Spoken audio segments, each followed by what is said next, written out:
Grey, sebuah nama yang mungkin udah mulai terdengar asing bagi sebagian orang, tapi bagi angkatan lama, nama ini adalah sebuah legenda. Dulu ia adalah salah satu bintang terbesar di industri film dewasa yang namanya bahkan sempat mampir di film horor Indonesia, muncul di video klip Eminem, hingga lagunya menjadi soundtrack di film sekelas Mission Impossible. Dalam video ini, kita akan ngebongkar perjalanan Sasha Grey mulai dari alasan intelektual di balik keputusannya, profesionalisme yang membawanya ke puncak industri dewasa, hingga prinsip-prinsip tegas yang ia pegang sejak awal. Bersiaplah untuk mengenal sisi lain dari seorang ikon yang ceritanya jauh lebih dalam dari yang pernah kalian duga. Tapi sebelum lanjut ke ceritanya, kenalan dulu sama channel ini. Di mana channel ini isinya tentang obrolan-obrolan dewasa. Jadi buat kalian yang umurnya belum cukup, mending di skip dulu aja, kita ketemunya lagi nanti. Dan buat yang udah legal nih, ada ritual wajib yang harus kalian lakuin, yaitu adalah cuci tangan dulu, biar nontonnya makin asik. Kalau semuanya udah beres, gaskeun cuy. Mari kita mundur ke Sacramento. Sasha Grey lahir dengan nama Marina Ann Hensis. Ia memiliki darah campuran. Ayahnya ini adalah keturunan Yunani Amerika, sementara ibunya adalah Inggris, Irlandia, dan Polandia. Udah kayak gado-gado ya coy. Sejak kecil, Sasha ini bukan anak yang bandel atau bodoh. Namun justru sebaliknya, dia ini literally cerdas dan selalu dapat nilai yang bagus. Tapi ada satu masalah, itu adalah dia ini bosen dan ngerasa sistem sekolah yang formal itu gitu-gitu aja dan gak ngasih tantangan yang dia cari. Saking dia ngerasa bosannya, dia sampai pindah ke 4 sekolah menengah yang berbeda untuk bikin dia ngerasa puas sama pembelajaran yang ada. Ada loh orang yang bosen karena ngerasa terlalu pinter coy. These days, yeah, I got super good grades in school. If anything, I wasn't challenged enough. That's for sure. I jumped around to like 4 different schools because I was so unsatisfied and nothing was challenging enough. Puncaknya datang menjelang kelulusannya. Dia kena krisis eksistensial. Dia mulai mikir, apa sih gunanya pendidikan yang formal ini? Apalagi setelah lihat kakaknya yang terlilit hutang pendidikan setelah ia beres kuliah. Akhirnya Sasha mutusin buat lulus lebih cepat. None of this means anything. Because I had just focused my whole life on getting good grades, and the idea is like, you're going to graduate and you're going to go to college. And then I looked at my older siblings, one of whom was in debt and couldn't even find a job, $80,000 in debt. You know what I mean? I was just like, what? Why? Why? Yeah. And so I just decided to take it easy for a while. I still ended up graduating early. Put myself in homeschooling like. Meskipun begitu, Sasha sempat coba untuk kuliah di Sacramento City College, tapi ternyata rasa nggak puas itu muncul lagi dan akhirnya dia pun mutusin buat berhenti kuliah. And I said, okay, I'll try college now. Like it didn't take me that long. I said, okay, I'll try it now. And then I decided to go, and then I just started having the same feelings all over again. Nah, dari kebosanan akademis ini, Sasha mulai mengalihkan energinya ke eksplorasi diri dan fantasi pribadi yang katanya sempat bikin dia ngerasa bersalah karena nilai-nilai agama yang ditanamkan oleh orang tuanya sejak kecil. Jadi, daripada pusing mikirin pelajaran, dia memutuskan untuk mencari jawaban atas pertanyaan hidup di tempat yang jauh lebih seru. I always had really dark fantasies that I felt guilty about because I was brought up Catholic. So go figure. It wasn't until I started having sex. Seiring berjalannya waktu, setelah melewati berbagai pengalaman dan eksplorasi diri, Sasha akhirnya sadar kalau rasa ingin tahunya bukanlah sesuatu yang memalukan. Dia justru melihat industri film dewasa sebagai ruang yang aman menurutnya. Sebuah tempat di mana dia bisa memahami dan merangkul sisi seksualitasnya dengan sangat bebas, tanpa beban dan tanpa rasa bersalah. Sisi lain dari pemikiran orang yang terlalu pinter coy. That I felt guilty about because I was brought up Catholic, so go figure. It wasn't until I started having sex, which I was older compared to all of my friends. It wasn't until then where I realized like, oh, I shouldn't be ashamed. And I don't know why it took the physical act of experiencing it. Di usia 18 tahun, setelah melakukan riset yang mendalam, dia mutusin buat pindah ke LA. Ini bukan keputusan yang ia ambil secara spontan gitu aja. Dia menghubungi artis-artis lain dan cari tahu perusahaan mana yang harus dia hindari. Ini namanya masuk industri, tapi dengan gaya seorang analis data. And then I contacted other girls that were in the industry, so I kind of had an idea of what I should expect to get paid and what companies to avoid. And then I started just going on different message boards and sort of gathering the same information. So I had a list of... Bukan orang yang ngerasa dieksploitasi karena bayarannya kecil, tapi bikin akun OnlyFans ya coy. Adegan pertamanya adalah sebuah adegan pesta orgi atau pesta seks dengan sutradara ternama di industri dan melibatkan aktor-aktor senior. Dia bilang itu bagus karena tekanannya nggak tertuju padanya dan dia bisa sambil belajar dari para seniornya. Hurry up and wait feeling of being on a set, right? So it was also an orgy. So at first it's like, fuck, this is... And I had the entire day to change my mind, you know, because we're waiting and I hated that wait, that period of having to wait.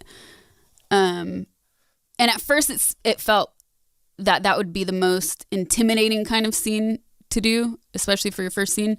But then once I was actually in it and fucking, it was actually the best because I was working with one of the most respected directors in the industry and with all of the top talent. Wow. So being there, I felt like, okay, the pressure's actually not on me. Sasha Grey ini saking cerdasnya, adegan pertama aja dianggap kayak sesi magang coy. Meskipun sempat sangat gugup, tapi begitu syuting berjalan, semua rasa cemas itu pun hilang. Sasha justru sangat nyaman saat lokasi syuting. First scene I did, I was nervous the whole day because I just didn't want to mess up. I didn't want to be shell-shocked and just sit there like, you know, and have no idea what to do. But once the actual scene started, once I was there in it, I felt completely... Ini mungkin bakat terpendamnya Sasha dari dulu mungkin ya coy ya. Jadi dia sangat natural. Pada saat itu, penampilan Sasha yang natural dengan wajah polos seperti anak sekolahan dianggap jadi daya tarik utamanya di industri film dewasa. Sasha appears to be your typical fresh-faced teen. You might even mistake Sasha for a middle school student. Sasha sendiri bilang kalau citra tersebut memang sengaja dibangun untuk memainkan fantasi atau fetis terhadap gadis muda yang banyak digamari oleh banyak cowok-cowok. There's a big market for the young girl type fetish. And especially when you're my age, you get cast in those type of roles. And I believe if it's going to be done, it should be done and be shown as role play. Puncak karirnya di industri film dewasa datang pada tahun 2008 ketika ia dianugerahi Piala AVN sebagai Female Performer of the Year. Kemenangan ini sekaligus mencetak sejarah karena ia menjadi penerima penghargaan termuda pada saat itu. Namanya semakin meroket setelah ikut bermain di film parodi film Pirates of the Caribbean, yaitu adalah Pirates 2, Stagnatis Revenge yang menyapu bersih 15 penghargaan di AVN Award pada tahun 2009. Setelah 3 tahun berkarir di industri film dewasa, tiba-tiba dia mutusin untuk berhenti syuting di tahun 2009. 2009. So you were in and out. You were just 3 years, yeah. 3 years is such a short time. Yeah, I thought I was... Keputusannya ini dia ambil karena dia ngerasa udah mencapai semua yang dia inginkan di bidang itu. But the first and foremost reason was that I felt like I had accomplished the things that I set out to do. And so the next step naturally would be to create my own company. Bayangin orang lain pensiun karena capek. Dia pensiun karena merasa udah bosen dan udah gak ada lagi tantangan di situ. Gila banget ya coy. Fakta unik nih coy, saat masih aktif sebagai bintang film dewasa, dia banyak dapat tawaran film layar lebar. Meskipun terlibat di beberapa proyek film, peran yang benar-benar membuat publik meliriknya adalah saat ia membintangi film The Girlfriend Experience pada tahun 2009. Bet you did. It happened through MySpace. So many things happened through MySpace. So many things. Oh, MySpace. And one of his producers and collaborators, who's also a writer, Brian Koppelman, contacted me asking, like, would you be interested in meeting Steven? It was like a very brief message. Would you be interested in meeting him to discuss a possible film project? Selain film horor The Girlfriend Experience, Sasha juga sempat bermain di film horor Indonesia, yaitu film horor berjudul Pocong Mandi Goyang Pinggul. Emang sih, buat yang udah biasa nonton film horor Indonesia dari dulu, tahu gimana film horor Indonesia pada zaman dulu, pasti nggak jauh dari vulgar. Jadi iya wajar sih buat daya tarik mereka coba masukin artis film dewasa walaupun emang nggak perannya signifikan. Yang penting ada dan bisa dijadiin poster. Itu adalah daya tariknya mungkin ya. Dan selain berkarir di depan kamera, Sasha itu beneran serius banget loh sama dunia tulis-menulis. Dimana dia sukses ngeluarin novel trilogi yang berjudul adalah The Juliet Society. Yang bikin gokil, dia ini fokus nulis sampai kelar dalam waktu kurang dari setahun doang. Ini sih nunjukin kalau dia ini bukan cuma modal tampang doang, tapi dia emang nunjukin bahwa dia emang benar-benar punya otak yang encer.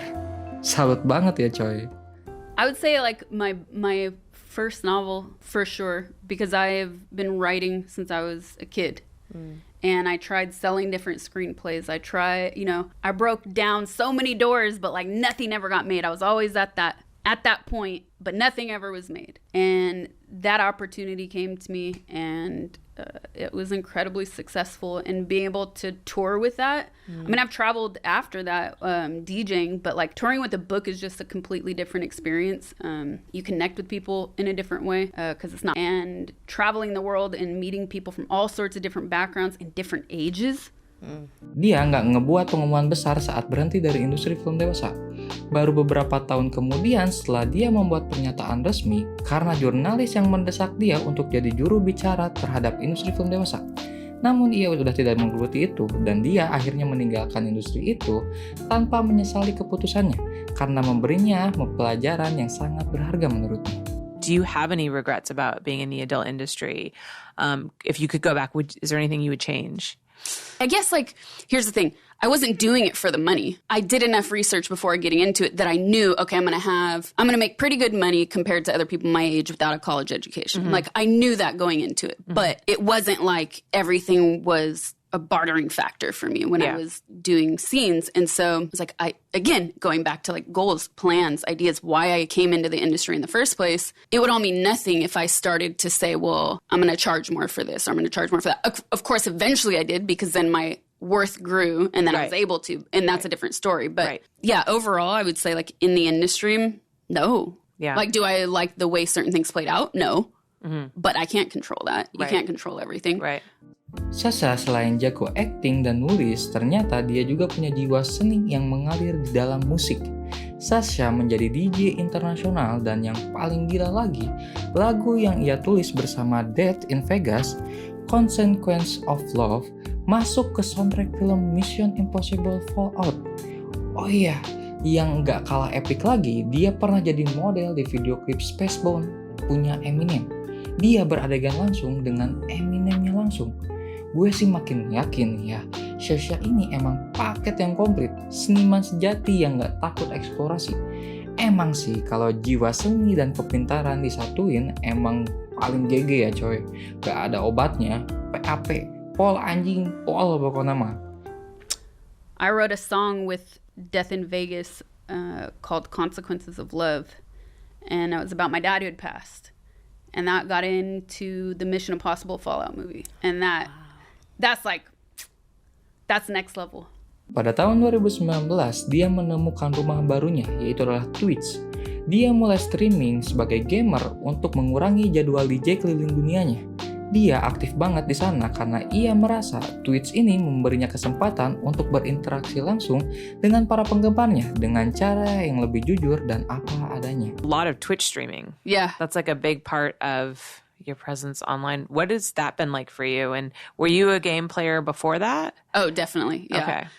I wouldn't say like hardcore competitive gamer, but yeah, I love it. Yeah. It was really difficult in the beginning because like all the software that you need to set it up. And I actually had like a friend of a friend came over and showed me everything. But then like half the stuff they showed me was like, okay, that's outdated now. So that's outdated now. Meskipun hidupnya sangat terbuka di masa lalu, Sasha sekarang sangat protektif soal privacy. Dia sadar ironi ini, tapi dia berusaha keras untuk tidak mempublikasikan detail tentang keluarga dan teman-temannya. Karena untuk melindungi mereka dari kegilaan masyarakat. Dia bilang sorotan publik adalah beban yang harus dia tanggung sendiri. Ini sih keren ya coy, jadi dia menanggung konsekuensinya sendiri. I try not to, for instance, I don't like to divulge a lot about my family and friends because I know how insane the public can be. And while that's a burden that I have to take on, I don't ever want that to be a burden for my loved ones. So I always try and draw a line there. Like, I'll probably never post a photo on the internet of one of my family members.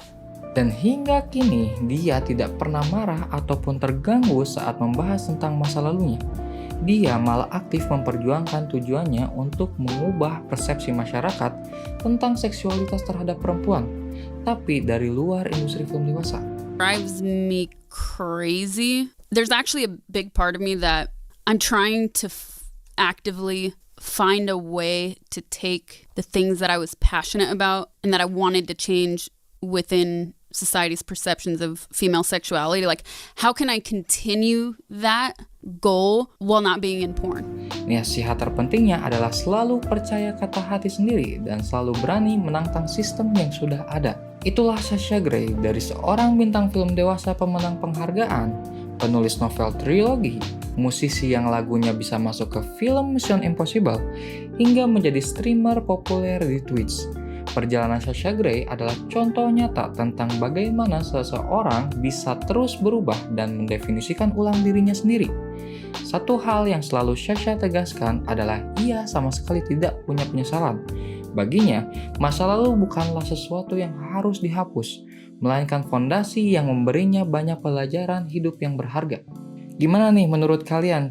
Cukup menarik kan kisah Sasha Grey ini? Bagian mana yang bikin kalian ngerasa kalau Sasha ini keren banget?